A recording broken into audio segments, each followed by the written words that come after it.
कहाँ तक हुआ था इसमें? ओजोन ओजोन के बारे में बात हो रहा था। तो उसमें हम लोगों ने सीखा था कि ये ओजोन है क्या, कैसे हमने पता लगाया कि ओजोन का जो है लगातार क्षरण हो रहा है और उसके मापन के यंत्र क्या है। तो आप लोग देखे थे कि इसके मापन की जो इकाई है वो डॉप्सन है और इसके मापने के 3 यंत्र मैंने बताया था। डॉप्सन स्पेक्ट्रोमीटर, दूसरा फिल्टर ओजोमीटर और तीसरा कौन सा था? Total ozone mapping. तो इस प्रकार से आपको पता होना चाहिए कि ओजोन क्षरण जो हो रहा है उस क्षरण को पता करने के लिए हमारे पास 3 प्रकार के वैज्ञानिक यंत्रों की खोज की गई है, जिससे हम पता लगाते हैं कि पृथ्वी पे ओजोन की सांद्रता कहां पे क्या स्थिति है।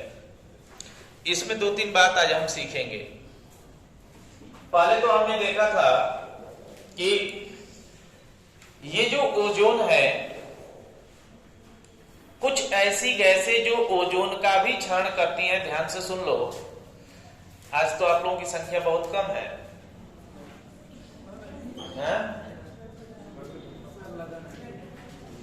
अच्छा, तो हमें ये बात समझना है कि देखो 2-3 बात समझो। ओजोन और वैश्विक तापन, 2 बात आपको समझना है। एक का नाम है ग्लोबल वार्मिंग, जो आप थोड़ा बहुत समझ विकसित कर चुके हैं, और इसका नाम क्या है? Ozone depletion. ये O3 है। और आप जानते हैं कि इन दोनों का संबंध जीव जंतुओं को प्रत्यक्ष या अप्रत्यक्ष रूप से, अगर इन दोनों में ओजोन में डिप्लेशन होता है या वैश्विक तापन बढ़ता है तो दोनों से जीव जंतु प्रभावित होंगे। तो इसमें आप जानते हैं कि सबसे पहले ओजोन जो डिप्लेशन में मानव कारण की बात की जाए तो पहले हम लोग अमोनिया यूज करते थे प्रशीतक के रूप में। अमोनिया का नाम सुने होंगे, NH3 पहले जो है अमोनिया था। मैं अभी पूरा एक चार्ट आपको बताऊंगा डिस्कस करके, उसमें हम लोग चर्चा करेंगे। तो ये जो अमोनिया है पहले हम प्रशीतक के रूप में यूज करते थे। आप देखेंगे फ्रिज हो या एसी, इस तरह की बात होती थी, तो वहां पे प्रशीतक के रूप में यूज किया जाता था। लेकिन अमोनिया आप जहां देखेंगे, अमोनिया का यूज करेंगे तो बदबू देगा। अमोनिया क्या देगा? बदबू देगा। अब इस बदबू से बचने के लिए हमने क्या लाया? CFC। ध्यान से समझना, फिर बहुत सारी बातें चर्चा इसमें होगी। पहले ये समझो कि वो मानव के कौन कौन से कारण हैं जो ओजोन सांद्रता को कम कर रहे हैं, डिप्लेशन में सहयोग प्रदान कर रहे हैं। तो उसमें आपने एक देखा कि पहले जो है अमोनिया को प्रशीतक के रूप में प्रयोग किया जाता था, उसके बाद CFC आया। क्या आया? CFC। तो हमने रेफ्रिजरेटर या एसी में CFC का यूज शुरू किया, लेकिन CFC से आने से एक बात गड़बड़ हो गई। ये जो CFC गैस है, इसमें आप देखिए CFC क्लोरीन, फ्लोरीन और कार्बन, इन तीनों का यौगिक रूप है। तो आप जानते हैं कि जब इसके जगह पे ये गैस आई और इसको हम प्रशीतक के रूप में यूज करना शुरू किए, तो इसका भी संबंध कहीं ना कहीं ओजोन डिप्लेशन से है, क्षरण से है। कैसे, इस पे अभी हम चर्चा करेंगे। अभी हम आपको कुछ चीजें बताएंगे। इस गैस का रिप्लेसमेंट क्या हुआ? इस गैस का रिप्लेसमेंट है हाइड्रोफ्लोरोकार्बन। इसको हमने रिप्लेस किया और लेके आए हम क्या? Hydrofluorocarbon, HFC। अब आप जानते हैं कि जो HFC है, भाई हमें पता चला कि इससे ओजोन का क्षरण हो रहा है, तो इसको पहले कम किया जाए, इसको हटाया जाए, तो उसके लिए कोई सब्स्टिट्यूट तो रखना पड़ेगा। तो हम HFC के तरफ भागे। लेकिन HFC यही है, इसमें एक दिक्कत यह है कि ग्लोबल वार्मिंग कॉज करता है। क्या करेगा? ग्लोबल वार्मिंग कॉज करेगा। और आप जानते हैं ओजोन का तो क्षरण करेगा ही, साथ ही साथ ग्लोबल वार्मिंग कॉज करेगा। तो ग्लोबल वार्मिंग कॉज करने की वजह से सभी देशों ने मिलकर 2030 तक पूरे विश्व से इस गैस को मुक्त करने की क्या ली है? शपथ भी कह सकते हैं। आप जानते हैं किगली समझौते में यह निर्णय लिया गया कि ये तो और खतरनाक है। किगली समझौते में निर्णय लिया गया कि भैया ये तो क्षरण कर रहा है, ठीक है, ये तो ग्लोबल वार्मिंग भी काज कर रहा है, तो इसीलिए इसको 2030 तक क्या किया गया है? पूरे विश्व से मुक्त करने के लिए समझौता किया गया। अब आप जानते हैं कि इसका जो नया रूप है, ये बताओ, सारे गैसों को खत्म कर दोगे तो एसी और फ्रिज का जो लोग मजा ले रहे हैं, अब वो चलेगा कैसे? उसके लिए कोई ना कोई गैस चाहिए ना, जो उसका काम करे। तो आप जानते हैं कि ये ग्लोबल वार्मिंग के साथ बदबू दे रहा है। इसका जो सब्स्टिट्यूट है CFC, ये ओजोन का क्षरण कर रहा है, और ये जो HFC है ये ग्लोबल वार्मिंग काज कर रहा है। तो इसके बाद जो हमारा अगला जो इसका वेरिएंट है, अगला जो गैस है, उसका नाम क्या है? HFO। क्या नाम है इसका? HFO। HFO हाइड्रोफ्लोरो ओलाफिन।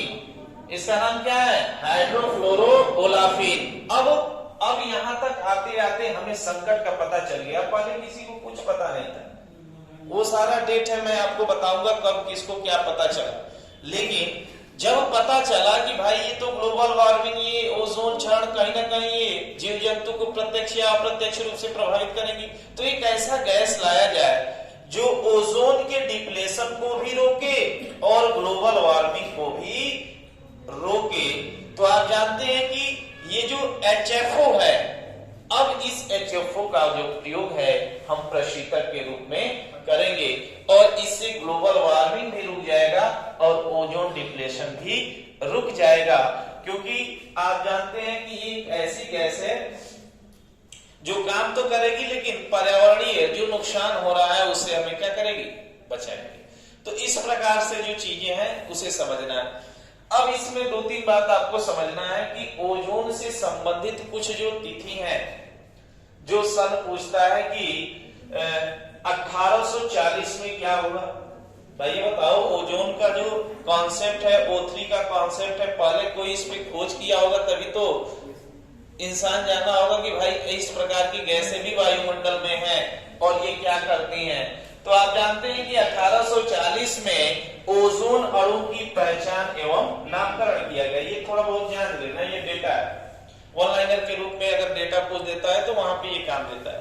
वैसे कॉन्सेप्ट से जो है कथन निष्कर्ष के क्वेश्चन सही होते हैं। तो आप जानते हैं कि 1840 में पहली बार ओजोन के जो अणु है उनकी पहचान की गई। उसके बाद आप बात करेंगे 1900 में। आप देखिए, एक तो डेट है 1840, ओजोन के अणुओं की पहचान कब की गई? 1840 में। 1900 में समताप मंडल की पहचान की गई। अब सोचो, 1900 में समताप मंडल की पहचान की गई, उससे पहले कोई जानता ही नहीं था कि समताप मंडल है। समझ में आ रहा है? तो ये कुछ बातें आपको जानना है, क्योंकि जो अवस्थिति विद्यमान है पृथ्वी पे उसको खोजा ही गया है। ऑटोमेटिक ऐसा नहीं है कि सारे पृथ्वी के बारे में हम जानते ही हैं। जैसे जैसे खोज आगे गया वैसे वैसे चीजें आएंगी। तो इससे पहले कोई नहीं जानता था। इससे पहले की बात करेंगे तो कोई नहीं जानता था कि ओजोन प्रकार की ऐसा भी कुछ है पृथ्वी पे। तो 1900 में इस प्रकार की, और 1920 में याद रखना, कब?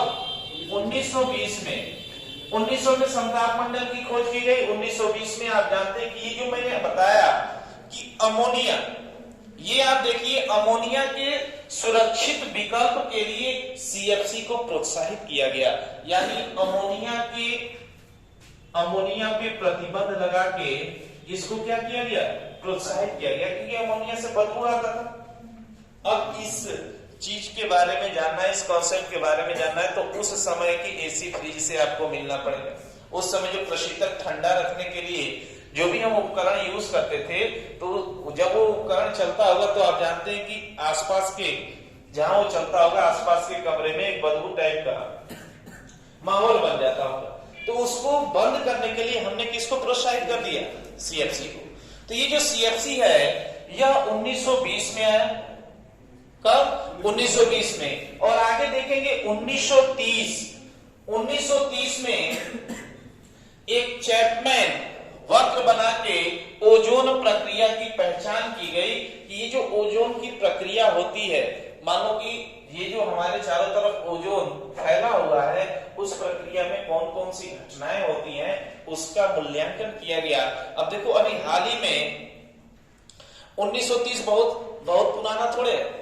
आप जानते हैं हम लोग का डेट ऑफ बर्थ, मान लीजिए मैं ही बात करूं तो 1995, यानी हमारे जन्म से बहुत पहले की बात थोड़े। आज से 100 साल 200 साल पहले की बात अगर आप कर रहे हैं तो बहुत विज्ञान को ये नहीं माना जाएगा कि आज से 200 साल पहले की आप बात का पता लगा रहे हैं तो बहुत साल पहले की बात नहीं है। यानी पृथ्वी की उत्पत्ति तो करोड़ों वर्ष पहले हुई है, लेकिन हम पता कब लगा रहे हैं? 1920 में। हमने 1920 में सीएफसी के बारे में जाना और इस प्रकार की जो गैसें हैं हमने पृथ्वी पे प्रशीतक के रूप में यूज किया। तो ये बहुत ज्यादा पुराना नहीं है, लेकिन देखो इतने ही दिन में लगभग 1920 80 2000 हो जाएगा, और 2000 कितना चल रहा है? 22, यानी 22 इसमें और जोड़ दो, यानी लगभग मैं बात करूं 8 to 10 102 साल में सीएफसी की वजह से कितना डिप्लीशन होने लगा। यानी जो गैस 100 साल में, आपको मैंने बताया था कि एक बार बॉन्ड बना लेता है तो बनाता ही जाता है, तो उस पर भी मैं चर्चा करूंगा। तो 100 साल में आप देख रहे हैं कि ओजोन का कितना डिप्लीशन हो गया। अगर आप मैप में देखेंगे, आप गूगल करके मैप देखिएगा कि जो अंटार्कटिका में उसके चारों तरफ ये जो समताप मंडल में ओजोन का लेयर था, अब बहुत घट गया है। जब आप मैपिंग देखेंगे, भाई यहाँ पे तो मैप बनाना संभव नहीं है, लेकिन मैप देखिएगा उसमें कि जब मैप देखेंगे पृथ्वी पे तो ध्रुवों पे ओजोन का लेयर बहुत तेजी से घटा है, और जब घटा है तो उस पर चिंता भी जताया गया है आगे चल के, और चिंता जताने के दौरान ये सारे खोज हुए हैं। तो अगर पृथ्वी पे मुसीबत नहीं रहता तो ये सारी चीजें नहीं खोजी गई रहती। तो आप जानते हैं कि 1970, अब 1970 की बात करते हैं। 1970 में जो सुपरसोनिक मिसाइल या विमान है जो समताप मंडल में चलते हैं, उससे चिंता जताई गई कि ओजोन लेयर को क्या है, क्षति पहुंचेगा। जैसे आप जानते हैं कि समताप मंडल में जो जेट विमान है जो बड़े बड़े, और मैं इसका रीजन आपको मैं बताया था। आप जानते हैं कि जो जेट विमान है वो कहां चलते हैं? जेट विमान समताप मंडल में। समताप मंडल में आप जानते हैं कि आर्द्र दशाएं, एक जैसी दशाएं होती हैं, तो उसमें जेट विमान चलते हैं। लेकिन क्षोभ मंडल में तो जितनी भी मौसमी घटनाएं वो क्षोभ मंडल में होती हैं। अब मौसमी घटनाओं के दौरान अगर आप जेट विमान चलाएंगे तो दुर्घटना होने की संभावना प्रबल होती है। इसलिए आप जानते हैं कि जेट विमान जो चलते हैं वो समताप मंडल में चलते हैं। किसमें? समताप मंडल। और आप जानते हैं कि ये जो समताप मंडल है, इसी समताप मंडल के निचली सतह, वैसे तो पूरे समताप मंडल में पाया जाता है, लेकिन नीचे जो है वो अधिक मात्रा में क्या पाया जाता है? O3। और आप जानते हैं कि ये जो जब जेट विमान चलती हैं तो पीछे पीछे बहुत बहुत तेजी से चलेगी, तो बहुत तेजी से जब चलेंगी तो इन जेट विमानों से क्या निकलेगा? धुआं निकलेगा। देखते हो ना, जेट विमान चलते हैं बहुत लंबे दूरी तक, धुआं वैसे के वैसे ही एक लकीर की तरह दिखाई देता है, चाहे वो रॉकेट की बात की जाए चाहे जेट विमान। अब इससे क्या होता है कि ओजोन का क्या होता है? डिप्लीशन होता है, क्योंकि उनमें जो गैसें हैं वो गैस क्या करती हैं कि जैसे आप देख रहे हैं कि ये जो ऑक्सीजन विमुक्त अवस्था में टूट रहे हैं, आपने देखा ना कि ये यूवी रेस की वजह से ऑक्सीजन टूट जा रहा है। अब ये जो विमुक्त अवस्था में ऑक्सीजन है उनके साथ ये जो है गैस क्रिया करके ऑक्सीजन की 3 एटम का जो फॉर्मेशन हो रहा है उसको बाधित कर दे रही है। तो कुल मिलाकर ओजोन क्षरण का मतलब कि वो सभी गैसें जैसे ही समताप मंडल में पहुंचती हैं, विमुक्त ऑक्सीजन के साथ क्रिया करके एक अलग प्रकार की गैस का निर्माण कर देती हैं, जिसके कारण ये O3 का फॉर्मेशन क्या है? रुक जाता है। जैसे मान लीजिए कि अगर बिजली चमकी, देखो क्षोभ मंडल, ये क्षोभ मंडल है, ये समताप मंडल है। ऊपर का जो क्षोभ मंडल है, यहाँ पे देखो बादल है, जो बादल है, इस बादल के गरज से, चमक से तमाम तरह की बिजली उत्पन्न होगी। अब बिजली उत्पन्न होगी तो यहां से क्या निकलेगा? नाइट्रोजन। अगर आप जानते हैं तेज जब बिजली चमकती है तो नाइट्रोजन विमुक्त होता है। अब ये नाइट्रोजन विमुक्त ऊपर ही तो है, अब यहां से विमुक्त जो ऑक्सीजन है उसके साथ क्रिया करके नाइट्रोजन के ऑक्साइड्स बनाना शुरू करेगा। अब ये बताओ, जब ये नाइट्रोजन के ऑक्साइड बनाएगा तो कहीं ना कहीं ये ऑक्सीजन की मात्रा खींच रहा है कि नहीं खींच रहा है? जितना हमें O3 का फॉर्मेशन होना चाहिए उतना नहीं हो रहा है, यानी O3 का फॉर्मेशन रुकना ही क्या है? ओजोन डिप्लीशन है। तो ये बातें जो है 1970 में कही गई कि कहीं ना कहीं ये जो सुपरसोनिक समताप मंडल में जेट विमान चल रहे हैं, इनके द्वारा भी ओजोन लेयर का क्या हो रहा है? डिप्लेशन हो रहा है। उसके बाद आप देखेंगे कि कहीं ना कहीं ये तो हो ही रहा है, लेकिन 1974 में CFC गैसों की पहचान की गई, CFC से होने वाले गैसों की पहचान की गई और इसकी पहचान करके बताया गया कि यह भी क्या है? ओजोन लेयर के लिए डिप्लेशन के लिए जिम्मेदार है। और ये बात किसने पहचानी थी? बताओ। रॉलैंड ने। किसने? रॉलैंड ने। आप जानते हैं कि CFC प्रतिक्रिया की पहचान किसने की थी? रॉलैंड और मोलिन ने। नोट्स तो तुम्हारे पास होगा ही, सारी चीजें जो पढ़ाई जाती हैं वो सारी चीजें आपके पास तो हैं। नहीं लिए हो, खींचे हो ना, तो पढ़ते नहीं हो क्या तुम लोग? हैं?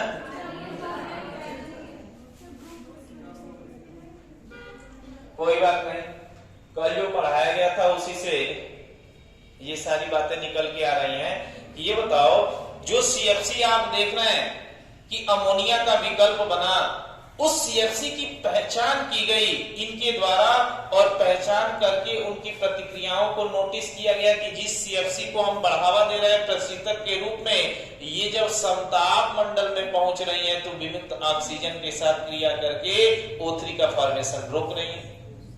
ये बातें पता चली कब? 1974 में।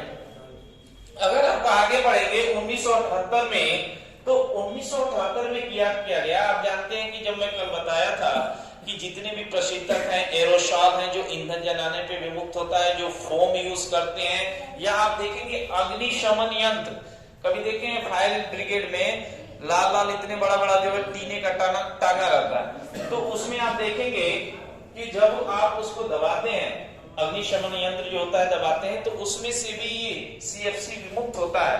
और जब ये समताप मंडल में जाता है तो इस प्रकार की घटनाएं होती हैं। तो कहीं ना कहीं 1978 में CFC और एरोसॉल पे कनाडा, USA और स्कैंडिनेवियन का मतलब जानते हो? नॉर्वे, स्वीडन, ध्रुव की जो आर्कटिक वृत्त देख रहे हो, आर्कटिक वृत्त के पास जो स्कैंडिनेवियन देश है, छोटे छोटे देश है, नॉर्वे हो गया, स्वीडन हो गया, डेनमार्क हो गया, इस प्रकार के जो देश हैं, इन्होंने क्या किया? हस्ताक्षर किया और इन देशों ने इस पे क्या लगा दिया? प्रतिबंध लगा दिया। क्योंकि देखो, जो विकसित देश हैं वही तो जान पाएंगे कि हो क्या रहा है। जो विकासशील है, जो अल्प विकसित देश है, वो तो खाने पीने की सामग्री जुटाने में ही परेशान है। तो जैसे ही आप देखिए USA को देखिए, कनाडा को देखिए, स्कैंडिनेवियन देशों को देखिए, इस प्रकार के देश ने CFC की पहचान की कि भाई इससे ओजोन डिप्लेशन हो रहा है और इस पे क्या लगाना चाहिए? प्रतिबंध लगाना चाहिए। आगे आप देखेंगे 1980 की बात करें, 1980 में याद रखना सबसे अधिक जो CFC का उत्पादन हुआ वो कब हुआ? 1980।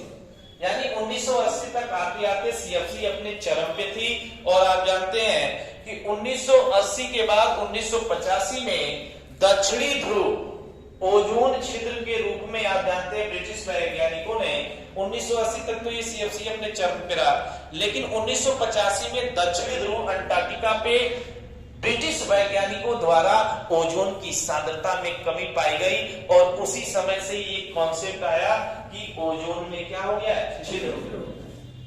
तो ये बातें हमें कब पता चल रही हैं? 1985 में। क्योंकि आप जानते हैं कि 1980 तक तो आप CFC का प्रोडक्शन अपने चरमोत्कर्ष पे कर रहे हैं, लेकिन आप देखेंगे कि 85 में ब्रिटिश वैज्ञानिकों ने पता लगा लिया कि इस गैस से कहीं ना कहीं अंटार्कटिक में हमें ओजोन की सांद्रता में कमी आ रहा है और ये पर्यावरण के लिए, जीव जंतुओं के लिए क्या है, खतरा है। उसके बाद आप बात करेंगे 1987, उस समय 85 में वियना सम्मेलन हुआ था, 87 में मॉन्ट्रियल प्रोटोकॉल हुआ, समझौता हुआ इसे कम करने के लिए, इसे बचाने के लिए। और आप जानते हैं कि 1996 में सीएफसी व अन्य O3 से डिप्लेशन करने वाली गैसों को पूर्ण रूप से प्रतिबंधित करने का क्या किया गया, निर्णय लिया गया। तो याद रखो कि अब जब इसकी पहचान कर ली गई तो 1996 में सीएफसी का विकल्प भी ढूंढा गया, और सीएफसी का विकल्प क्या ढूंढा गया, एचएफसी।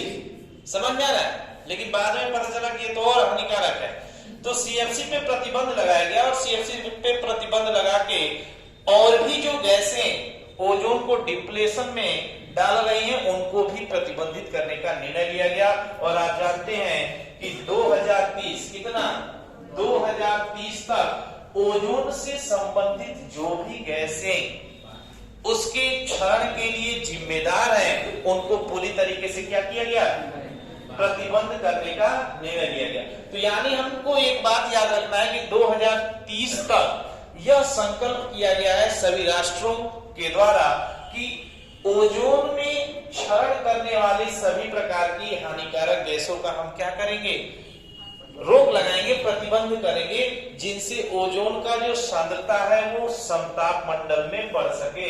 अगर समताप मंडल में ओजोन की सांद्रता नहीं बढ़ेगी तो आगे आने वाले जितने भी समय में जीव जंतु हैं वो सब खतरे के आसपास दिखाई देंगे। तो ये सारी बातें हैं। इसमें आपको एक दो बात और सीखनी है कि ये तो मान लीजिए कि डेटा से संबंधित हो गया कि दो चार जो डेटा है उससे क्वेश्चन बन सकता है, या आपसे पूछ सकता है कि कब तक जो है राष्ट्रों द्वारा इस संकल्प को प्राप्त करने की घोषणा की गई है या बात की जा रही है। तो 2030 तक इस तरह की बातें हो रही है। तो आप जानते हैं इस प्रकार से ये जो समीकरण है ये आया है। अब इसमें एक बात और सीखना है कि एक एक गैसों की बात करें, जैसे सीएफसी की बात कर लेते हैं।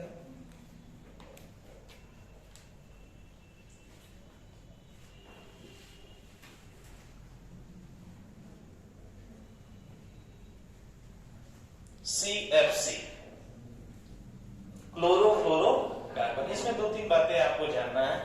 तो सीएफसी के बारे में आप जानते भी हैं, लंबे समय से पढ़ रहे हैं सीएफसी।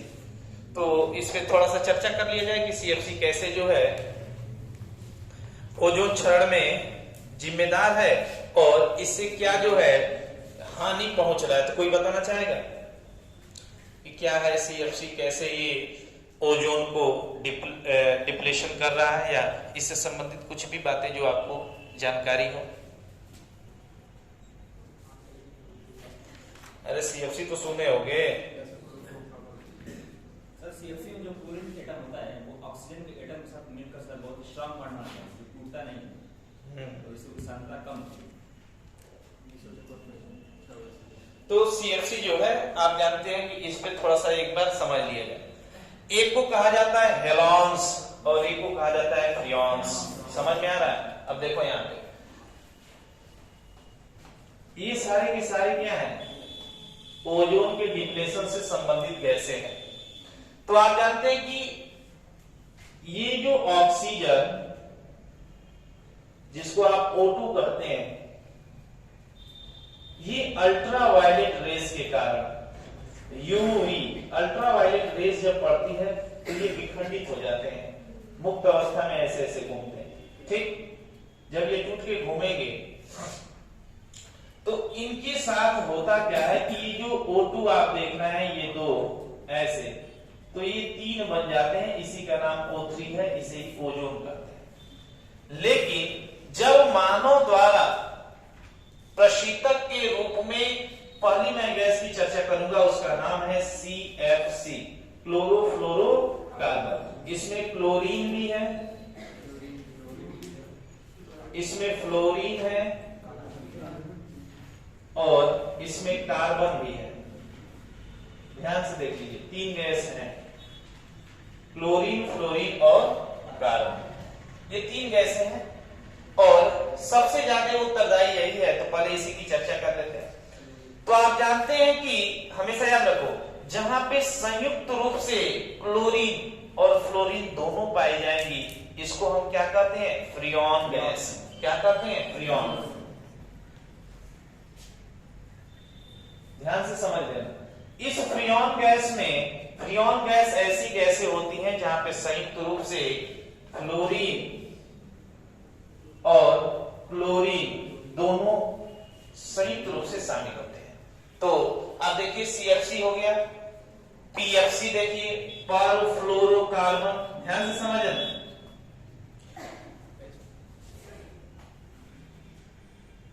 मीटर देखा एक ही जगह लिख देते हैं।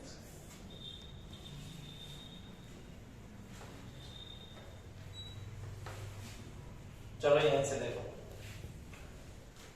CFC, HFC, PFC, ये जो गैसें हैं इस प्रकार की, जिसमें आपको फ्लोरीन देखने को मिल रहा है, क्लोरीन देखने को मिल रहा है, अगर ये संयुक्त रूप से देखने को मिलेंगे तो इसे आप क्या कहते हैं? फ्रियोन। और एक HFC भी है, क्या नाम है इसका? अभी आप पढ़ेंगे।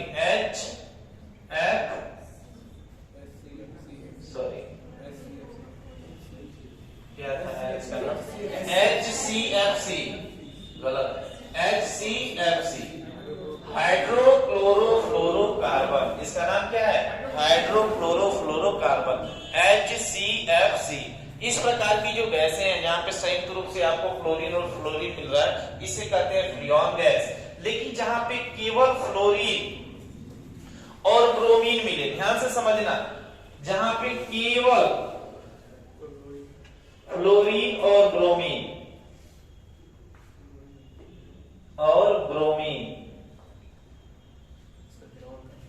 इसे क्या कहेंगे? हेलोन्स। इसे क्या कहेंगे? हेलोन्स गैस या हेलोन गैस कहते हैं। तो ये क्या है? फ्रियोन क्या है? हेलोन कैसे ये क्या कर रहा है, उसके बारे में हम थोड़ा सा जिक्र आपको करेंगे। ये किस प्रकार से जो है ओजोन का डिप्लेशन करते हैं। अब ध्यान से सुनना। अब ये गैसें पहुंचती हैं, पहले तो आप जानते हैं कि ये मानव जब पृथ्वी पे इसका उत्पादन करता है, तो यहाँ पे देखो ध्यान से, ये अचानक नहीं पहुंच जाती। ये मान लो कि है क्षोभ मंडल, ध्यान से समझो, और ये है तुम्हारा समताप मंडल।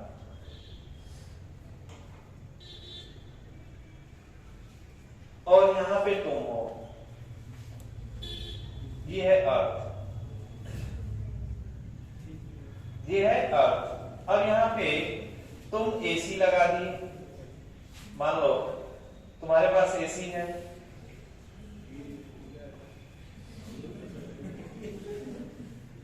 अब प्रकृति ने तो CFC बनाया है। अब यहां पे तुम्हारे पास फ्रिज भी है,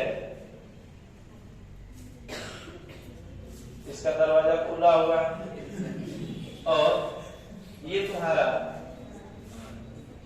घर है,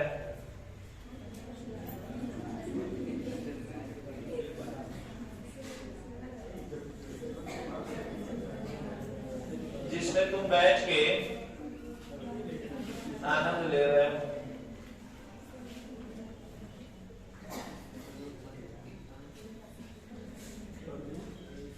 और यहां से तुम देख रहे हो वायुमंडल में कि कैसे कैसे विमुक्त हो रही है। देखो, अब देखो हुआ क्या, हमने क्या निकाला इनसे? CFC। अब ये होता क्या है कि अचानक ऐसा नहीं कि तुमने CFC का उत्सर्जन किया, वो तुरंत ओजोन को डिप्लेस क्षरण करने लगे। अब गैसें जब निकलती हैं, विमुक्त होती हैं यहां से, अब ये धीरे धीरे क्षोभमंडल में पहुंचती हैं। कहां पहुंचेंगी? क्षोभमंडल में। ध्यान से देख लो, अब ये गैसें क्षोभमंडल में जाएंगी, क्योंकि यह तापीय गैस है और उच्च ताप पे ही आराम से साम्य दशा में रहती हैं। जब ये गैसें क्षोभमंडल को पार करती हैं, कैसे कैसे पार करेंगी क्षोभमंडल को? आप जानते हैं कि पृथ्वी एक तो घूमती है, हमेशा याद रखना कि मानव द्वारा निर्मित जितनी भी गैसें हैं वो आखिर समताप मंडल तक पहुंचती कैसे हैं। इसके बहुत रीजन मैंने बताया था कि आखिर पृथ्वी पे आपने देखा कि आर्कटिक और अंटार्कटिक वृत्त में आसपास में इसकी सांद्रता कम हो रही है। इसका केवल ये रीजन नहीं है कि उसमें 6 महीने का दिन 6 महीने का रात होता है, बहुत सारे रीजन है। ये जो गैसें उत्पन्न हो रही हैं पृथ्वी के घूर्णन के कारण और उच्च अक्षांश पे तापमान कम होने के कारण संघनन होता है। क्या होता है? संघनन। ये बताओ कि कोई भी बर्फ जब जमता है वो कैसे जमेगा? आप देखेंगे धीरे धीरे वाष्पन की क्रिया होगी, ऊपर जाएगा, ऊपर संघनित होगा, ठंडा होगा, ठंडा होगा तो क्रिस्टल का रूप ले लेता है। पढ़े होंगे, उससे बादल का निर्माण होता है। तो आप जानते हैं कि हवाएं ऐसे नहीं उठेंगी। पृथ्वी के घूर्णन गति के कारण आप जानते हैं कि ये पृथ्वी से जो गैसें हैं, आप जानते हैं कि ये जो है उच्च ताप पे ये आराम से रहती हैं क्षोभ मंडल में। लेकिन जब पृथ्वी का घूर्णन होता है तो पृथ्वी के घूर्णन गति के कारण आप देखेंगे कि ये धीरे धीरे कहां पहुंचेंगी? धीरे धीरे ऊपर पहुंचेंगी और ऊपर पहुंच के आ जाएंगी क्षोभ मंडल से कहां? समताप मंडल में। अब देखो, ध्यान से देखो, समताप मंडल में कौन सी गैस है? O3, ozone. अब यहां आप देखिए सन से क्या आ रहा है? सन से अल्ट्रावायलेट रेज आ रहा है। देखो, सन से क्या आ रहा है? Ultraviolet rays.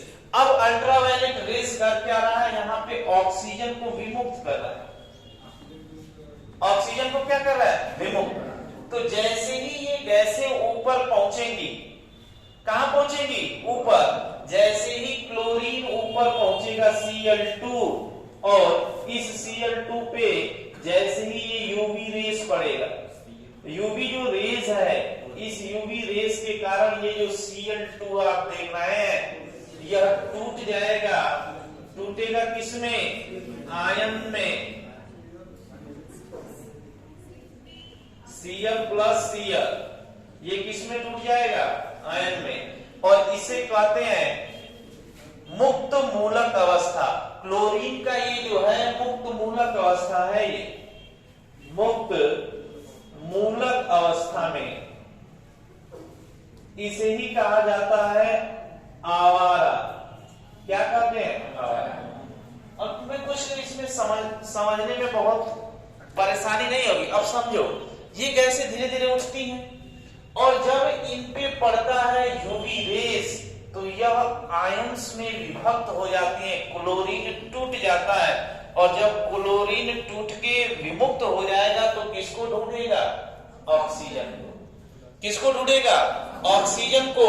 और आप जानते हैं, एक बात याद रखिएगा, ये जो आप देख रहे हैं इसको, जैसे ही यहाँ पे इसे विमुक्त ऑक्सीजन मिलेगा, विमुक्त ऑक्सीजन मिलेगा तो ये क्या करेगा? क्रिया करेगा। और क्रिया करके आप देखेंगे कि लगातार अब इसको क्या मिला? O3। इधर तो O3 का फॉर्मेशन है। अब इस क्लोरीन को देखो, क्लोरीन को मिला O3 ओजोन, और जैसे ही ओजोन मिलेगा ये क्या बनाएगा? ये जैसे ही ओजोन के पास पहुंचेगा तुरंत ओजोन को विभक्त करके उसमें से ऑक्सीजन को बाहर निकाल देगा और बना देगा O2 और ClO। ध्यान से समझना, O2 और ClO। अब ये यहीं रुकेगा नहीं, यहां ये रुकने वाला नहीं है। अब देखो, ये डायरेक्ट जो है O3 को तोड़ दे रहा है। मान लो कि O3 में 3 एटम है ना, ध्यान से समझो, O3 में क्या है? ऑक्सीजन के 3 अणु हैं।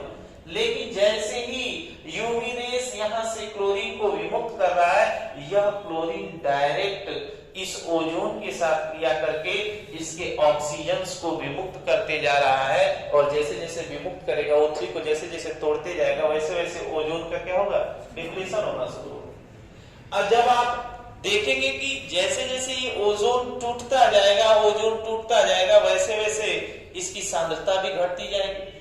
लेकिन आपको एक बात याद रखना है कि अगर ओजोन की 10% कम हो जाए, ओजोन की सांद्रता में 10% की अगर कमी हो जाएगी तो फिर क्या होगा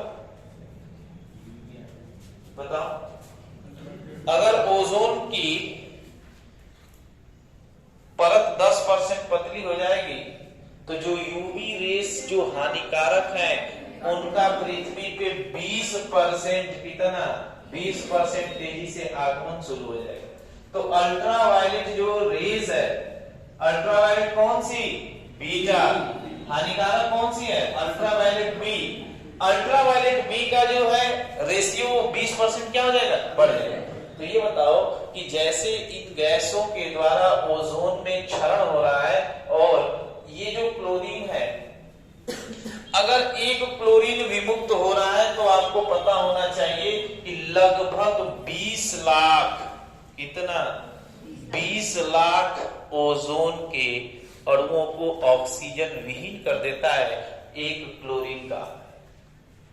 एक क्लोरीन का आयन 20 लाख ओजोन को क्या कर देगा? तोड़ देगा। और 20 लाख, हाँ बोलो,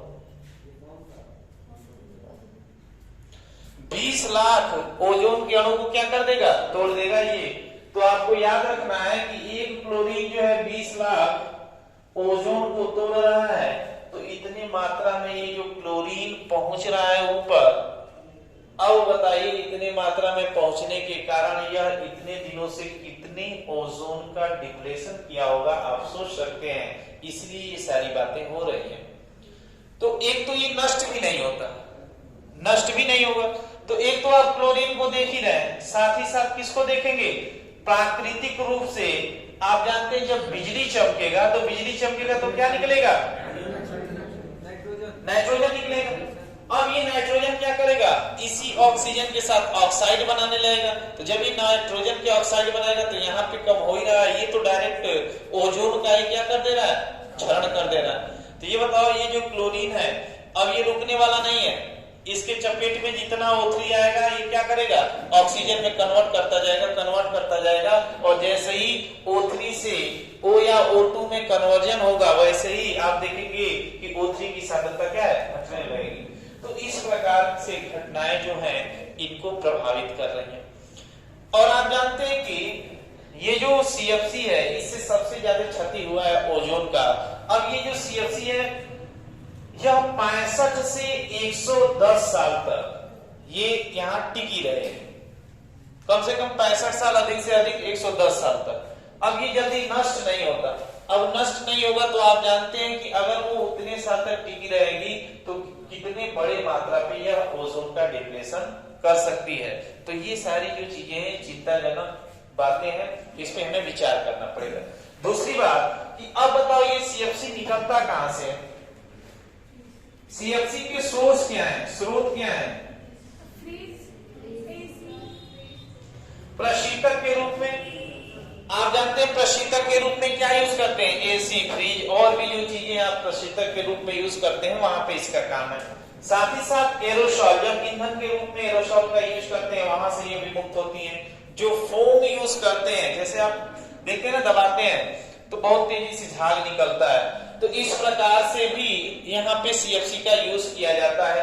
और आप जानते हैं कि जो विलायक या झाग देने वाले या अग्निशामक यंत्र है वहां पे भी इस प्रकार की गैसें यूज की जाती हैं। और अगर आप ज्यादा मात्रा में इनका यूज करेंगे तो यह विमुक्त होंगी और विमुक्त होकर क्या करेंगी?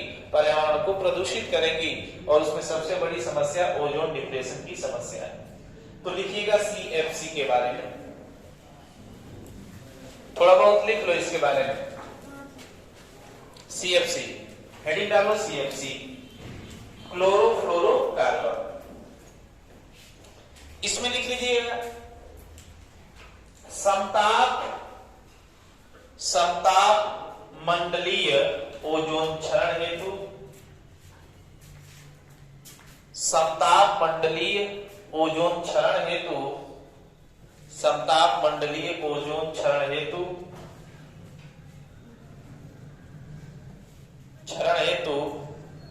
जिम्मेदार पदार्थों में सबसे मुख्य CFC है। सबसे मुख्य जो है CFC। सबसे ज्यादा जिम्मेदार है ये।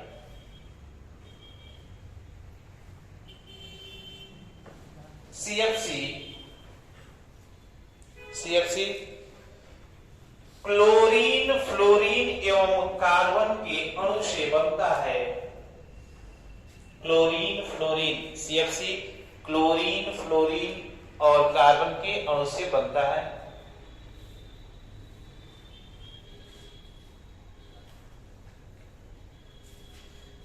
इसका व्यापारिक नाम फ्रेयॉन्स है। फ्रेयॉन, इसका व्यापारिक नाम फ्रेयॉन है। सीएफसी क्षोभ मंडल में मानव द्वारा मुक्त किए जाते हैं। क्षोभ मंडल में मानव द्वारा मुक्त किए जाते हैं तथा क्षोभ मंडल में मानव द्वारा मुक्त किए जाते हैं तथा विसरण द्वारा ऊपर की ओर बढ़ते हुए, विसरण द्वारा ऊपर की ओर बढ़ते हुए, विसरण द्वारा ऊपर की ओर बढ़ते हुए समताप मंडल में चले जाते हैं। भाई ये निकले तो मानो सही है। धीरे धीरे जब समताप मंडल में पहुंचेंगे तो आप जानते हैं डायरेक्ट ओजोन से क्रिया करेंगे, यूवी रेसी से तोड़ देगा। आगे लिखिएगा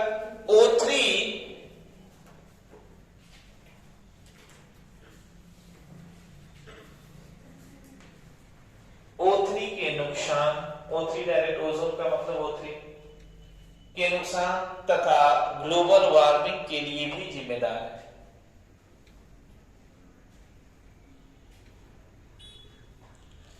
अगला पॉइंट, यहां पर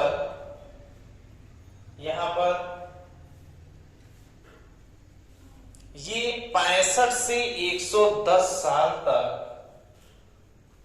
65 से 110 साल तक ओजोन अणुओं का क्षरण करते रहते हैं। 65 से 110 साल तक ओजोन अणुओं का क्षरण करते रहते हैं।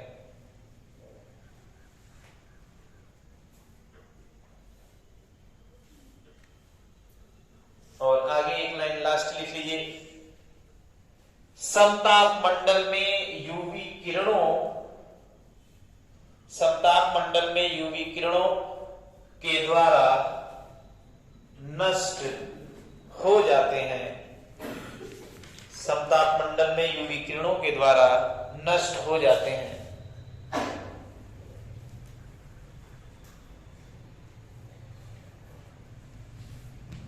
नष्ट हो जाते हैं। अब सोर्स लिख लेना इसका, स्रोत क्या है, कहां से निकलते हैं, लिख लीजिएगा। रेफ्रिजरेटर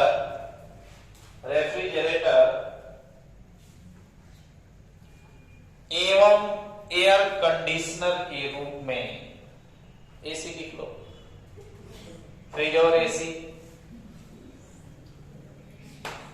अगला लिख लो,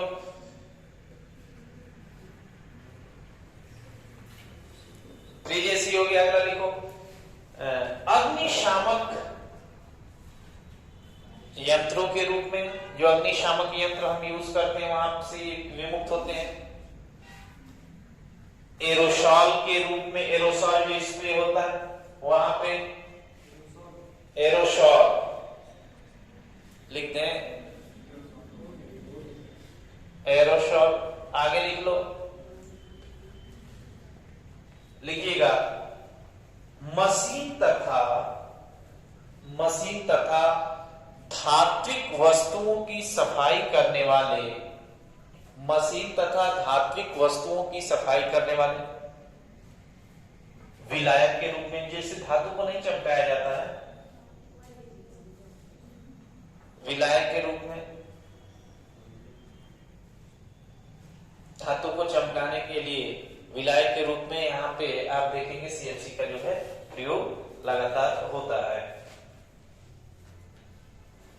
सीएफसी की अगली पीढ़ी कौन सी थी?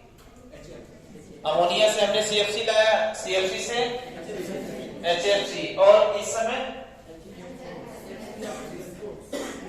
एचएफओ। याद रखना, वर्तमान में इस गैस का प्रयोग जो है प्रशीतक के रूप में हम करेंगे, जिससे ग्लोबल वार्मिंग और ओजोन दोनों के लिए खतरा नहीं है, वो एचएफओ है। इसका क्या नाम है? हाइड्रोफ्लोरो ओलाफिन। याद दिमाग में बैठा लो, लिख लो। एचएफओ का फुल फॉर्म लिख लो, हाइड्रोफ्लोरो ओलाफिन। हाइड्रोफ्लोरो ओलाफिन। एक प्रश्न लिखिएगा, घर से लिख के लाइएगा इसको।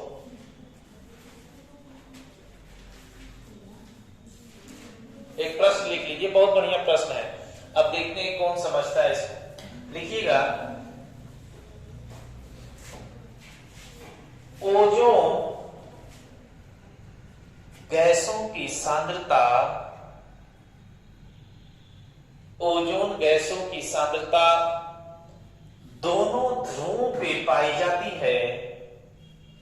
ओजोन गैसों की सांद्रता दोनों ध्रुवों पर पाई जाती है। ओजोन गैसों की सांद्रता दोनों ध्रुवों पर पाई जाती है।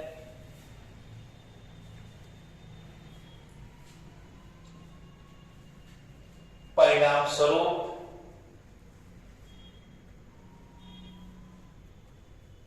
आर्कटिक की अपेक्षा, परिणाम स्वरूप आर्कटिक की अपेक्षा अंटार्कटिक, आर्कटिक की अपेक्षा अंटार्कटिक पर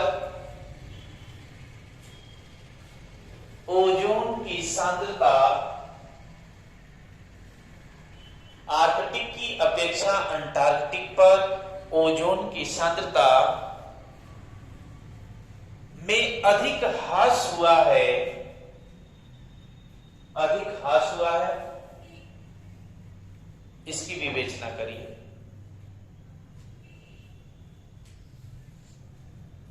इसकी विवेचना करिए।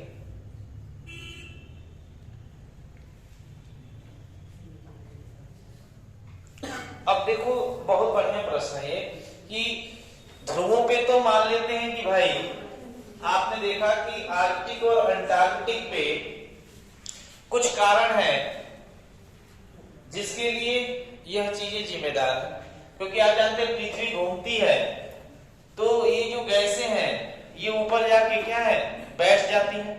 मान लो ये जितनी भी गैसें तुम पढ़ रहे हो कहां पहुंचेंगी? ऊपर। जब ऊपर जाएंगी तो वही रुक जाएंगी और लगातार ओजोन का डिप्लेशन करेंगी।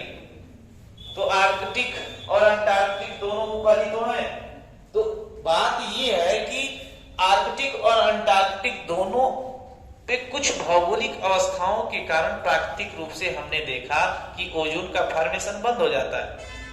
दोनों में सामान्य होना चाहिए, लेकिन आर्कटिक की अपेक्षा सबसे अधिक हम बात ओजोन क्षेत्र की कहां करते हैं? अंटार्कटिक वृत्त पे करते हैं, उसके आसपास के क्षेत्र पे करते हैं। अब ये सोचने वाली बात है कि आर्कटिक पे भी होना चाहिए और अंटार्कटिक पे सामान्यतः दोनों जगह बराबर होना चाहिए, लेकिन सबसे अधिक अंटार्कटिक पे हो रहा है। ऐसा क्यों? और इसी कारण की आप तलाश करेंगे। जैसे ही तलाश करेंगे आपका सारा मामला बन जाएगा। अरे पृथ्वी तो झुकी है, पृथ्वी घूम भी रही है। अगर झुकती नहीं, घूमती नहीं तो ये गैसें यहां से विसरित होकर कैसे समताप मंडल तक पहुंचते?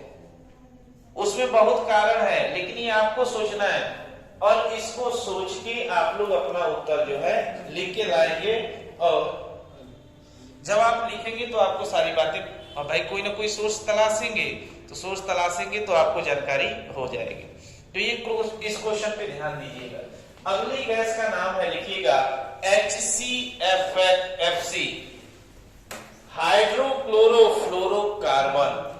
HCFC, hydrochlorofluorocarbon.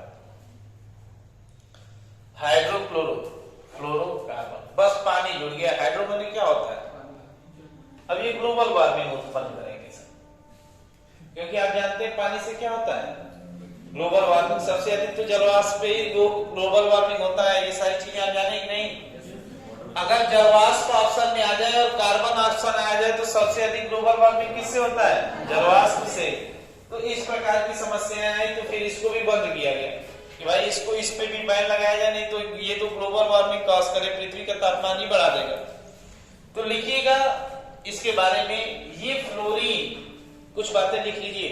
ये फ्लोरीन आधारित गैसों की, यह फ्लोरीन आधारित गैसों की द्वितीय पीढ़ी या दूसरी पीढ़ी कह सकते हैं, द्वितीय पीढ़ी की गैस है। यह फ्लोरीन आधारित गैसों की द्वितीय पीढ़ी की गैस है।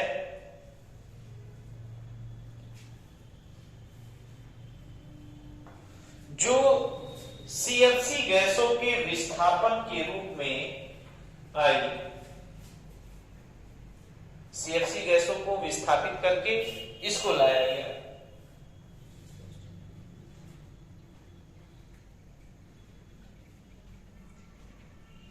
सीएफसी को हटा के इसको लाया गया। लेकिन इसके बारे में लिखिए, ये सीएफसी के विकल्प के रूप में, ये सीएफसी के विकल्प के रूप में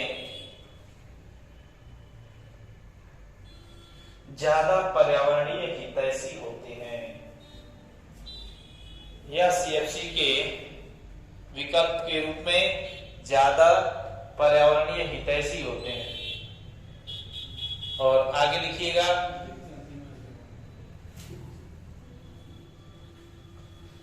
इसके कारण ओजोन क्षरण एवं वैश्विक तापन दोनों होता है। इन गैसों के कारण ओजोन क्षरण भी होगा और क्या होगा? वैश्विक तापन, तो उससे भी खतरनाक ये है। इसके कारण ओजोन क्षरण तथा वैश्विक तापन दोनों समस्याएं उत्पन्न होती हैं पृथ्वी पे। तो जब दोनों समस्याएं उत्पन्न हुई तो इसीलिए अगला पॉइंट बनाइए जो एग्जाम में पूछेगा, इसलिए मॉन्ट्रियल प्रोटोकॉल, इसलिए मॉन्ट्रियल प्रोटोकॉल के तहत, मॉन्ट्रियल प्रोटोकॉल के तहत वैश्विक नियमों के एक भाग के रूप में, वैश्विक नियमों के एक भाग के रूप में, एक भाग के रूप में इन्हें धीरे धीरे, एक भाग के रूप में इन्हें धीरे धीरे, इन्हें धीरे धीरे उपयोग से हटा दिया गया, धीरे धीरे उपयोग से हटा दिया गया। अब लिखो हेलॉन्स, अभी तो फ्रियॉन्स लिख रहे थे, लिखो हेलॉन्स, हेलॉन्स एवं हाइड्रो, लिखो हेलॉन्स एवं हाइड्रो ब्रोमो क्लोरोकार्बन, हाइड्रो ब्रोमो क्लोरोकार्बन। अब इसमें ब्रोमीन आ जाएगा। अब ये ब्रोमीन वायुमंडल में जब यूवी रे से फूटेगा तो फिर ये O3 को क्षरण करना, इससे भी ये खतरनाक है ब्रोमीन। इससे 100 गुना तेजी से ये डिप्लेशन स्टार्ट करेगा। तो फ्रेयॉन्स में आप देखते हैं जब ब्रोमाइड आ जाता है, ब्रोमीन और हाइड्रो तो है ही, साथ ही साथ CFC भी है, ये सब मिलकर आप देखेंगे कि वायुमंडल में ओजोन का क्षरण करते हैं। लेकिन जब ब्रोमीन आ जाएगा तो ये हेलॉन्स हो जाएंगे, ब्रोमीन हो गया, फ्लोरीन, अलग अलग। तो इसमें लिखिएगा ब्रोमीन धारण करने वाले, इंपॉर्टेंट है, ब्रोमीन धारण करने वाले यौगिक हेलॉन्स एवं, ब्रोमीन धारण करने वाले यौगिक हेलॉन्स एवं, हेलॉन्स एवं HBFC, HBFC लिख लो, हाइड्रो ब्रोमो फ्लोरोकार्बन, HBFC कहलाते हैं। जो आपने पहले लिखा उसी का नाम है ये शॉर्ट में।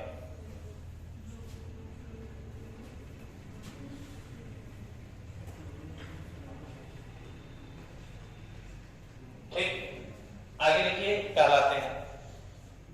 दोनों यौगिक अग्निशामक यंत्रों में उपयोग किए जाते हैं।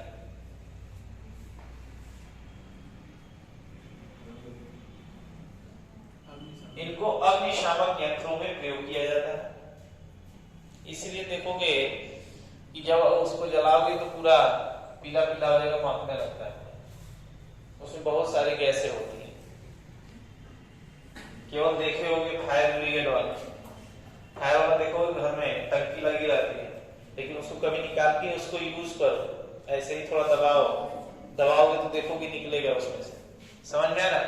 हम लोग केवल देखे हैं, कभी दबाए नहीं है, उसको दबा के चेक करना है। जब दबा के चेक करोगे तो इस प्रकार की जो है गैसें वहां पे तुमको दिखाई देगी। ठीक, आगे लिखो। अब डायरेक्ट तुम यह लिखो HBFC, नहीं तो इसका नाम इतना लंबा लिखते ही रह जाओगे। HBFC में ओजोन विघटनकारी क्षमता होती है। HBFC में ओजोन विघटनकारी क्षमता होती है। ओजोन विघटनकारी क्षमता होती है। आगे लिखें। अतः वे ओजोन विघटनकारी पदार्थ के रूप में पहचान किए गए हैं। विघटनकारी क्षमता होती है, अतः इन्हें ओजोन विघटनकारी के रूप में पहचान कर लिया गया है, तभी तो हटाया जाएगा। लिखना, हर ब्रोमीन परमाणु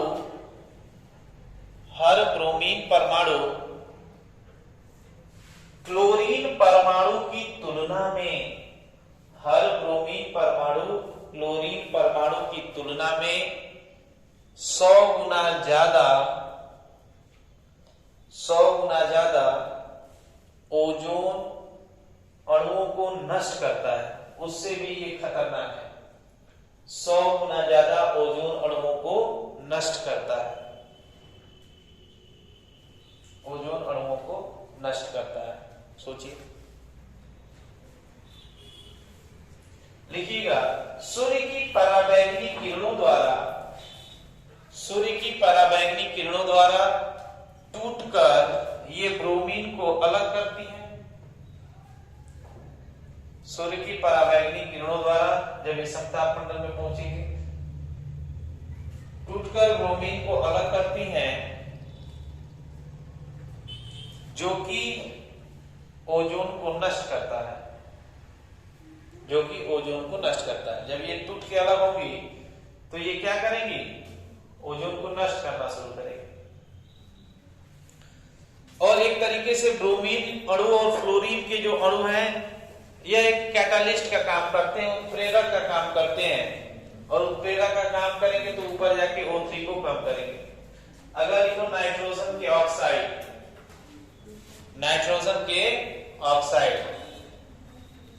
ये सारी बातें दिमाग में बैठाना। नाइट्रोजन के ऑक्साइड कैसे, इसके बारे में लिखिए, समय कम है। 1970 में वैज्ञानिकों ने यह पता लगाया कि 1970 में वैज्ञानिकों ने यह पता लगाया कि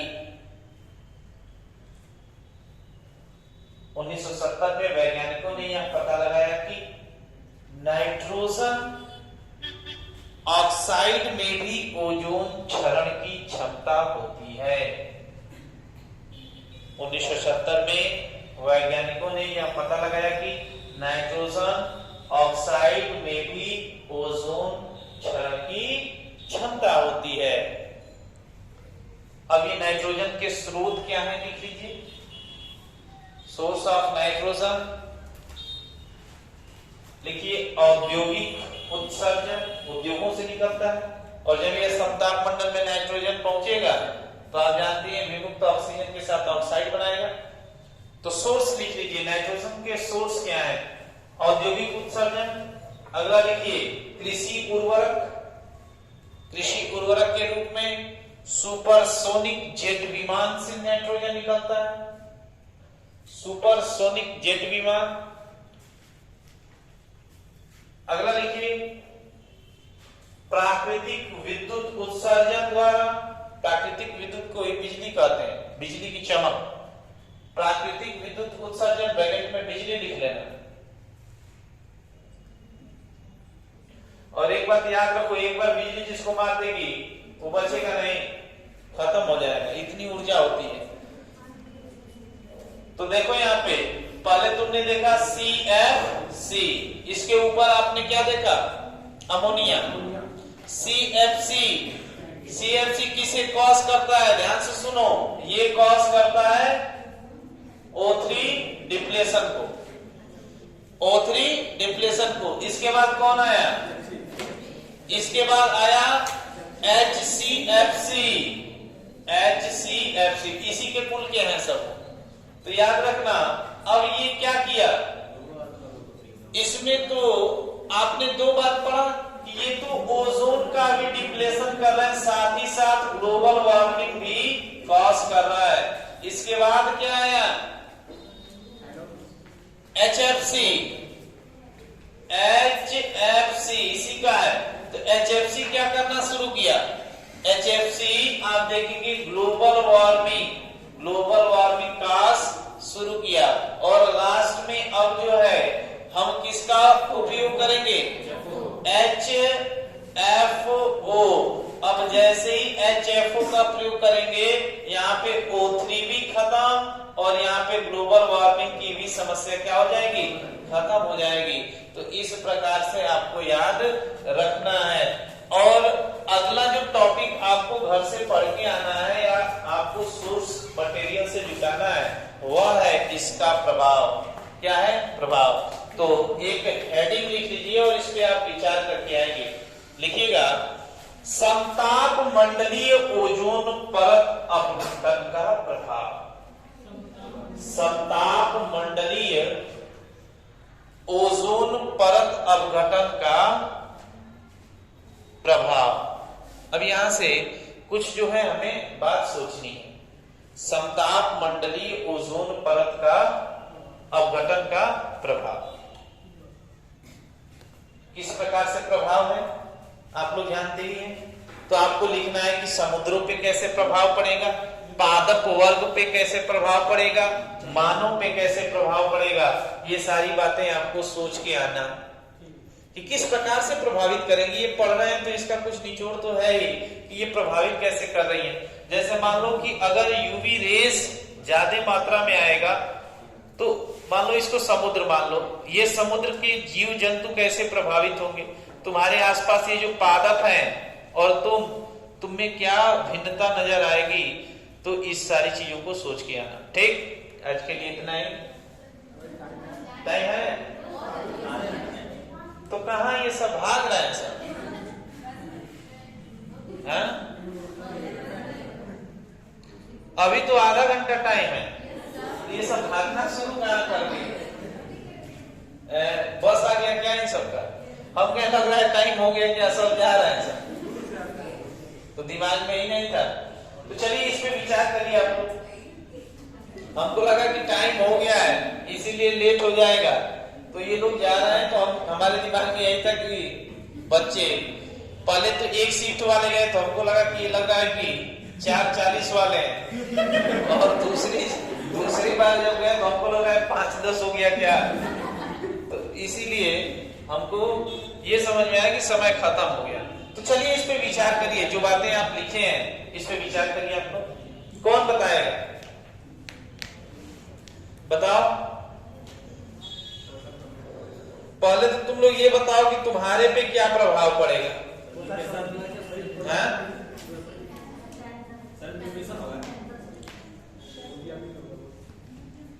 चलो चर्चा कर लिएगा। हमने तो यही कहा था कि समताप मंडलीय ओजोन परत का जो अपघटन हो रहा है, उसका जो है प्रत्यक्ष प्रभाव जो है हमें क्या दिखाई देगा। तो मानव पे क्या प्रभाव पड़ेगा, कोई मानव पे बता दे, कोई पादप पे बता दे, कोई और है। स्किन कैंसर होगा। और पेड़ पौधे कैसे नष्ट होंगे, विकास अवरुद्ध हो सकता है। तुम बताओ। वो हमारे पारितंत्र को भी प्रभावित करेगा। पारितंत्र कैसे, ये जलीय तंत्र को प्रभावित करेगा, समुद्र को कैसे प्रभावित करेगा। और उसके आसपास के जीव जंतु को?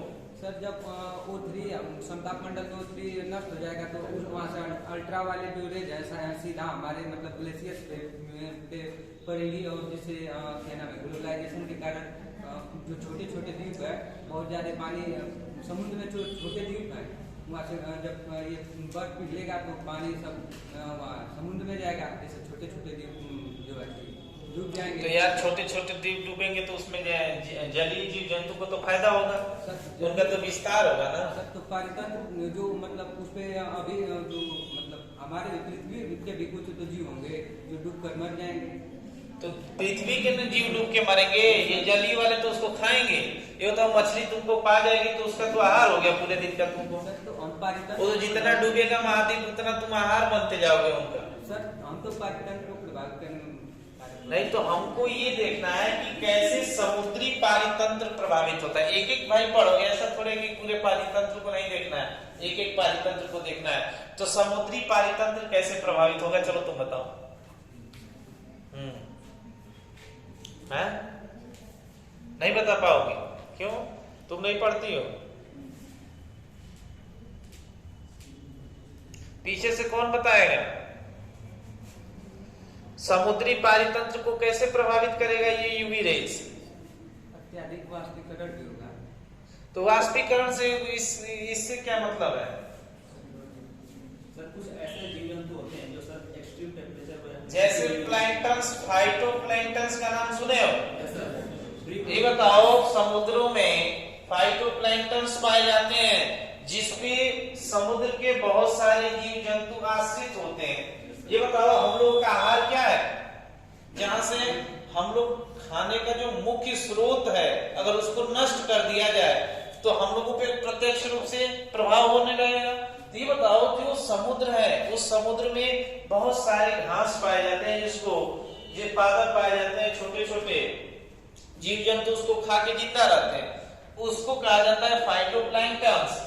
आप जानते हैं कि ज्यादा मात्रा में यूवी रेस आएगा तो समुद्री पारितंत्र में ये जो फाइटोप्लैंक्टन्स है इनकी वृद्धि में अवरोध उत्पन्न हो जाएगा और ये धीरे धीरे क्या हो जाएंगे, नष्ट होने लगेंगे। जब इनकी संख्या कम होगी तो कहीं ना कहीं जो जलीय जीव हैं उनके भोज्य पदार्थ धीरे धीरे समाप्त होने लगेंगे, और जब समाप्त होने लगेंगे तो उसके लिए ये क्या है, संकट है। ये तो मैं एक बात कर रहा हूं कि जो लोग उस पे आश्रित हैं, कि अगर ये फाइटोप्लैंक्टन्स को प्रभावित करने लगेगा तो उस पे जितने जीव आश्रित हैं वो भी तो प्रभावित होंगे। जैसे मान लो कि अगर ऐसी कोई बीमारी आ जाए दूध से संबंधित, अब कोई दूध नहीं पिएगा, दूध में एक ऐसी बीमारी आ गई कोई दूध ही नहीं पिएगा, तो जो लोग आश्रित हैं उस पे वो प्रभावित हो रहे हैं कि नहीं, परेशान होंगे कि नहीं? मान लो कि हमें रोज पानी पीने की आदत है और पानी जो है शरीर के लिए अनिवार्य पेय पदार्थ है।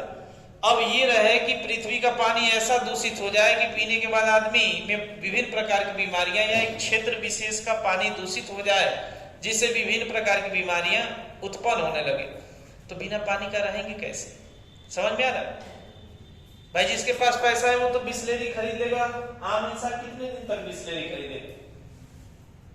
चैलेंज ये है। तो जब भी कोई परेशानी आता है तो एक मास में जो उस पर डिपेंड होता है उस पे उसके लक्षण दिखाई देते हैं। तो कहीं ना कहीं सबसे पहले तो ये फाइटोप्लैंक्टन्स जो जलीय आहार के रूप में समुद्र में पाए जाते हैं, इनकी वृद्धि अवरुद्ध हो जाएगी, जिससे बहुत सारी समस्याएं जो है देखने को मिलेंगी। और समझो, अब यूवी रेस ज्यादा मात्रा में पृथ्वी पे आएगी और पृथ्वी पे आने के कारण यह प्रकाश जो है समुद्र में भी तो पहुंचेगा, और समुद्र में जब उन जीव जंतुओं पे पड़ेगा तो जिसमें मछली है, केकड़ा है, और भी जैसे मछली हो गया, केकड़ा हो गया, मेंढक हो गया, इस प्रकार के जितने भी जीव जंतु हैं, जब उनके टच में आएंगे, उन रेस के टच में आएंगे तो उनमें भी बहुत सारे विकार उत्पन्न हो जाएंगे, मछलियां मरने लगेंगी, उसमें बहुत सारी बीमारी आ जाएंगी, मेंढक जो है उसमें बहुत सारी बीमारी आ जाएगी।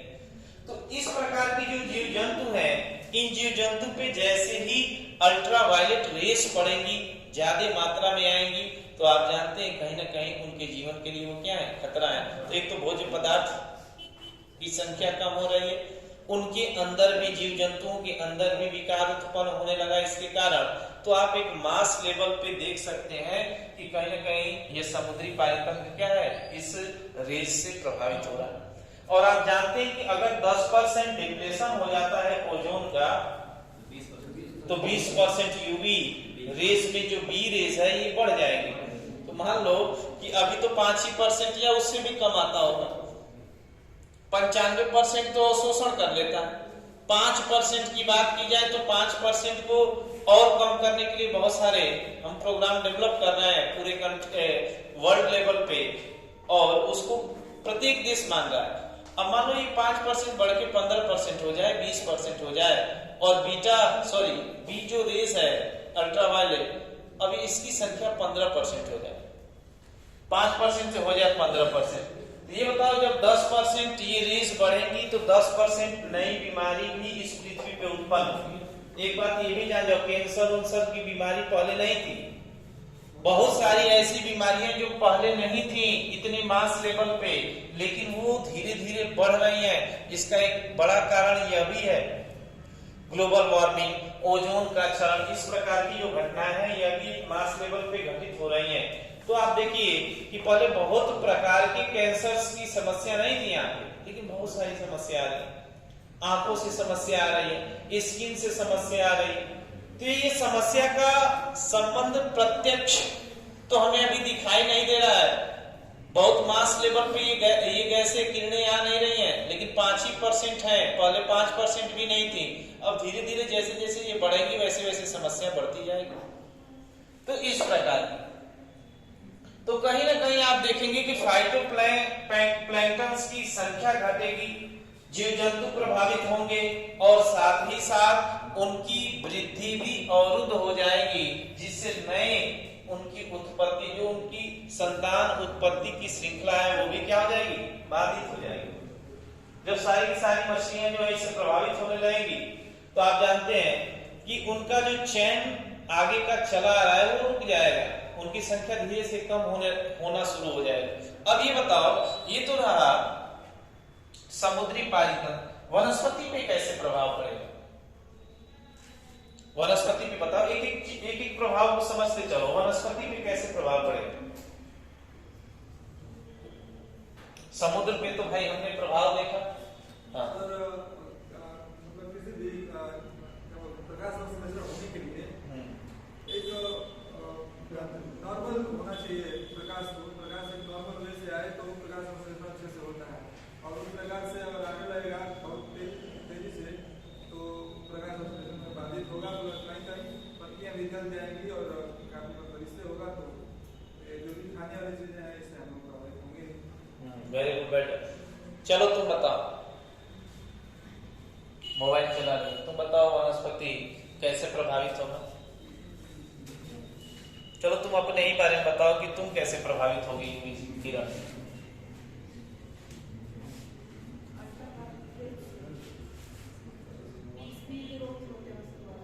कौन से रोग? स्किन के रोग। और कौन सी अल्ट्रावायलेट रेस जो होती है वो हानिकारक होती है? बी। और ये बताइए, ये प्रत्यक्ष या अप्रत्यक्ष रूप से आप देख रहे हैं पृथ्वी पे इसकी संख्या बढ़ रही है, प्रतिशत में वृद्धि हो रहा है, तो इससे हमने समुद्र को तो देखा ही, साथ ही साथ पादप वर्ग इससे कैसे जूझ रहा है या आगे जूझेगा, इसके बारे में आपका क्या विचार है?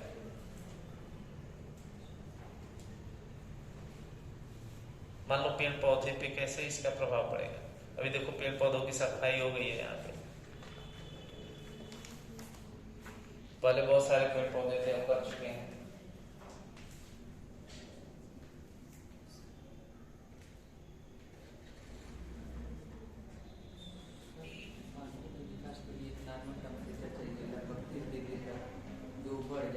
इसीलिए पढ़ते समय ध्यान दीजिए, मोबाइल चलाएंगे तो फिर मोबाइल हो जाएंगे, फिर मोबाइल पे ही ढूंढना पड़ेगा। बैठ जाइए।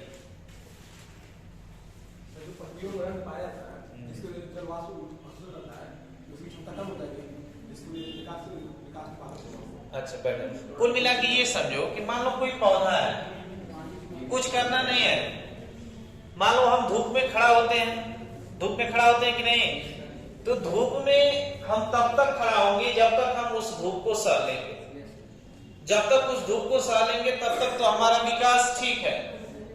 लेकिन जब उस धूप को सह नहीं पाएंगे, सहन शक्ति घट जाएगी और धूप में ही रहना है, कहीं जा ही नहीं पाओगे। हम लोग तो भाग जाते हैं, घर में तेज धूप होता है तो पौधे कहाँ भागेंगे? पौधे तो कहीं भागेंगे नहीं, वो तो प्राकृतिक रूप से अपने जगह पे ही स्टेबल रहेंगे। तो जो आर्द्र दशाएं पौधों के लिए पहले पृथ्वी पे उत्पन्न थी, जैसे ही ओजोन का डिप्लेशन हुआ, जैसे ही यूवी रेस तेजी से पृथ्वी पे आना शुरू की, उनकी आर्द्र दशाओं को ही उन्होंने क्या कर दिया? भंग कर दिया। तापमान तुरंत बढ़ जाएगा। आप जानते हैं कि जब यूवी रेस, अब वो फोटोसिंथेसिस तो अपने पोर्स से ही करेंगे। पौधे पादप पर फोटोसिंथेसिस करते हैं ना, प्रकाश संश्लेषण। तो ये बताओ, प्रकाश संश्लेषण करेंगे तो उनके अंदर रंध्र पाया जाता है। तुम्हारे शरीर में भी रंध्र है, पोर्स है इसकी। जब मेहनत करते हो पसीना निकलता है, सुबह उठ के पत्ती पे हाथ ऐसे करना, देखना उसमें से भी पानी निकले। समझ में आ रहा है? पोर्स होते हैं। अब ये जो पोर्स हैं, इन पोर्स पे जब इस प्रकार की हानिकारक किरणें पड़ेंगी तो पेनिट्रेट करेंगी, जलन उत्पन्न शुरू कर देंगी। और जलन उत्पन्न शुरू कर देंगी तो उनके प्रोसेस बाधित हो जाएंगे। अब ये बताओ, अगर पौधों का फोटोसिंथेसिस बाधित हो जाएगा, प्रकाश संश्लेषण की क्रिया बाधित हो जाएगी, तो सबसे पहले आसपास के क्षेत्र में कार्बन डाइऑक्साइड की मात्रा बढ़ जाएगी। देखो कितने प्रकार से यहाँ पे समस्या उत्पन्न हो सकता है। अगर आप पौधों के फोटोसिंथेसिस को बाधित कर रहे हैं तो सबसे पहले वायुमंडल में कार्बन डाइऑक्साइड की जो मात्रा है वो बढ़ जाएगी, क्योंकि पौधे कहीं ना कहीं उनका अवशोषण करने का काम करते हैं। तो एक तो कार्बन डाइऑक्साइड बढ़ा, दूसरा जो पौधों के अंदर ऑक्सीजन विमुक्त करने का प्रोसेस है वो भी तो बाधित हो जाएगा। जब वो भोजन ही नहीं बनाएंगे तो ऑक्सीजन कहां से विमुक्त होगा। तीसरी बात कि अगर पादप वर्गों की इस प्रक्रिया को बाधित किया जाएगा तो आप जानते हैं कि उस पादप के जीव आसपास के जो उस पे आश्रित हैं वो कहां जाएंगे? ये बताओ कि हम प्लांट्स को ही खाते हैं और प्लांट्स अपना भोजन खुद बनाता है। प्लांट्स अपना भोजन खुद जब बनाना बंद कर देगा तो पहले तो वो नष्ट होना शुरू होगा, डेड कर जाएगा ना। पौधा जब अपना भोजन नहीं बनाएगा तो वो डेड कर जाएगा, मर जाएगा। जब पौधों में इस प्रकार की क्रियाएं लगातार बढ़ना शुरू होंगी तो उनका मूल नाश तो होगा ही, साथ ही साथ ऐसे जीव जंतु जो उस पौधे पे आश्रित हैं वो भी प्रभावित होना शुरू कर देंगे। तो गैसों का कहीं ना कहीं संतुलन वातावरण में बिगड़ तो रहा है, जिससे ग्लोबल वार्मिंग का असर हो रहा है। लेकिन जब ये आएंगी तो यह पादप वर्गों को नष्ट करना शुरू करेंगी, जिससे पादप की संख्या में ह्रास होगा। या इस किरण से आप देख सकते हैं कि इस किरण से उनकी वृद्धि अवरुद्ध हो जाती है। आप देखिए, जैसे ही अल्ट्रावायलेट किरण ज्यादा मात्रा में लंबे समय तक पृथ्वी पे अपना प्रभाव जमाए रहेंगे तो जितने भी पौधे तुमको बहुत बड़े बड़े दिख रहे हैं, इनकी लंबाई क्या है? कम हो जाएगी। इनकी वृद्धि में क्या होता है? अवरोध उत्पन्न हो जाएगा। और आप साथ ही साथ जानते हैं कि जब इनमें अवरोध उत्पन्न होगा तो कहीं ना कहीं इनका जो फल है वो भी बाधित हो जाएंगे। इनके द्वारा उत्पादित जो भी प्रोडक्ट है सब क्या है? बाधित हो जाएगा। तो जब बाधित हो जाएगा तो ये बताओ, जब इनका मूल नाश होगा तो आसपास के जितने हम लोग हैं उनका भी क्या हो जाएगा? मूल नाश। क्योंकि आप जानते हैं इस पृथ्वी पे सबसे बड़ा भोजन का जो सोर्स है ये पादप वर्ग ही है। सबसे बड़ा प्रोड्यूसर कौन है? प्लांट्स है। अगर प्लांट्स को खत्म कर दिया जाए तो ये पृथ्वी वैसे ही क्या है? नष्ट हो जाएगी। खाओगे क्या तुम कहोगे कि पादप नहीं खाएंगे तो जीव जंतु खाएंगे, तो वो भी तो कुछ खाते होंगे। तो अंत में तुम देखोगे कि जो चैन बनता है उसमें प्रोड्यूसर से ही ऊर्जा ट्रांसफर होती है। तो प्रोड्यूसर ही नहीं रहेंगे तो ऊर्जा लेगा कौन? किसी के पास खुद ऊर्जा बनाने की क्षमता नहीं है। क्या हम अपना भोजन बना सकते हैं? चलो बताओ, तुम अपना भोजन बना सकती हो? क्यों?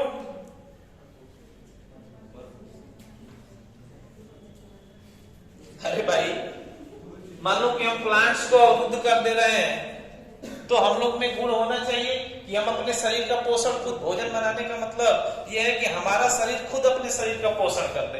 हमें किसी, अगर मान लो कि हम भी प्लांट्स की तरह रहते तो हमें भोजन खाने की जरूरत नहीं पड़ती, आपको विटामिन टेक करने की जरूरत नहीं पड़ती, मिनरल्स टेक करने की जरूरत नहीं पड़ती, हम खुद ही अपना भोजन बना लेते प्रकाश के माध्यम से, जैसे पौधे बनाते हैं और ऐसे ही घूमते, तो ना पढ़ने की जरूरत पड़ती, ना घर बनाने की, ऐसे हम लोग घूमते और भोजन बना बना के अपना काम चलाते। बस पौधे और हम लोगों में अंतर ये है कि पौधे स्टेबल रहेंगे और हम लोग चलते रहेंगे। तो इस प्रकार की अगर प्रक्रिया आ जाए तो फिर मजा आ जाए, फिर गरीबी अमीरी सब हट जाएगा। पेट की यही वजह से तो ये गरीबी अमीरी है, सारा खेल किसका है? पेट का। पेट की वजह से ही संसार का जो भौतिक सुख आप ले रहे हैं, अगर पेट खत्म सब खत्म। तो उसमें सबसे बड़ा जो अवरोध उत्पन्न करेगा वो पादप वर्ग है। अगर पादप वर्ग प्रभावित तो उनपे आश्रित प्रभावित। जब जीव जंतु ही नहीं रहेंगे तो उसको कैसे खाओगे? वो खुद ही मर जाएंगे। तो आपको याद रखना है कि इसमें होता क्या है कि पौधों की जो पत्तियां हैं वो झुलसना शुरू होती है। ध्यान से समझो। अब भाई तेजी से पत्तियों पे अगर रेस पड़ेंगी तो पेनिट्रेट होंगी, झुलसना शुरू होंगी। अगर पेड़ की पत्ती झुलसना शुरू होंगे तो आप जानते हैं फोटोसिंथेसिस भी रुक जाएगा। पेड़ के सारे पत्तियों को काट दो, वैसे ही डेड हो जाएगा, डेड हो जाएगा। तो आपको पता है कि पेड़ के पत्तियों से ही प्रकाश संश्लेषण की क्रिया होती है। तो एक तो प्रकार ये भी होगी, उनमें वृद्धि उत्पन्न हो जाएगा। तो इस प्रकार से प्रभाव पेड़ों पे पड़ता है। अब बताओ कि प्रत्यक्ष प्रभाव क्या इससे दिखाई देगा और अप्रत्यक्ष प्रभाव। एक तो होगा प्रत्यक्ष रूप से तुम्हें दिखाई देगा और एक अप्रत्यक्ष रूप से दिखाएगा। तो यूवी किरण जो है अगर ज्यादा मात्रा में, यूवी अगर ज्यादा मात्रा में पृथ्वी पे आता है तो प्रत्यक्ष रूप से तुमको क्या क्या चीजें दिखाई देगी और अप्रत्यक्ष रूप से क्या क्या दिखाई देगी। हाँ,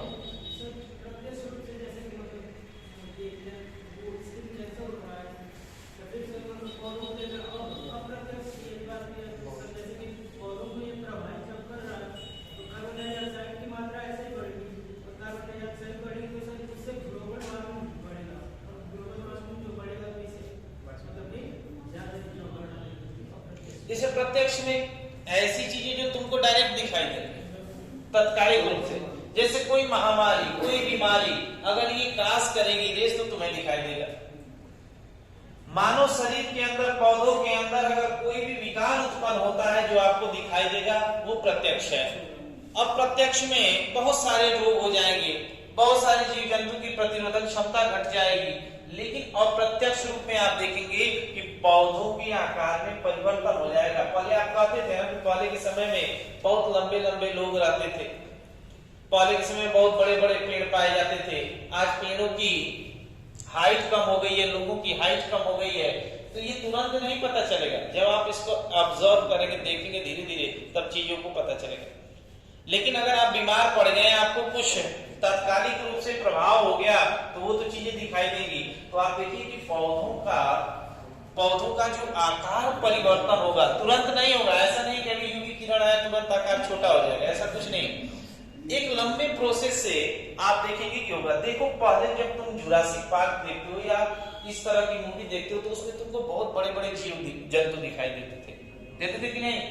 जुरासिक पार्क देखे हो ना? अब उस प्रकार के जीव जंतु हमें दिखाई नहीं देते। एक बड़े प्रकार के जीव जंतु में हाथी मिलता है और समुद्र में आप जानते हैं कि वेल मछली जो है दिखाई देता है। लेकिन जब आप मूवी देखते हैं, उस समय का कॉन्सेप्ट देखते हैं तो बहुत बड़े बड़े जीव जंतु इस पृथ्वी पे थे और कहीं ना कहीं परिवर्तन के कारण ही, जलवायु परिवर्तन या बहुत सारे जैव विविधता के परिवर्तन के कारण, बहुत सारे परिवर्तन के कारण आप देखेंगे कि उनमें बहुत सारी विशेषताओं को लेके चेंजिंग भी आया। पहले के जो देखो मानव, आदि मानव थे, बड़ा लंबे लंबे थे। हम लोग की हाइट क्या है? छोटी। अभी तुम देखो कर्क रेखा, मकर रेखा, विषुवत रेखा पे कुछ अलग प्रकार की प्रजातियां पाई जाएंगी और ऊपर जाओ तो अलग प्रकार की प्रजातियां पाई जाएंगी।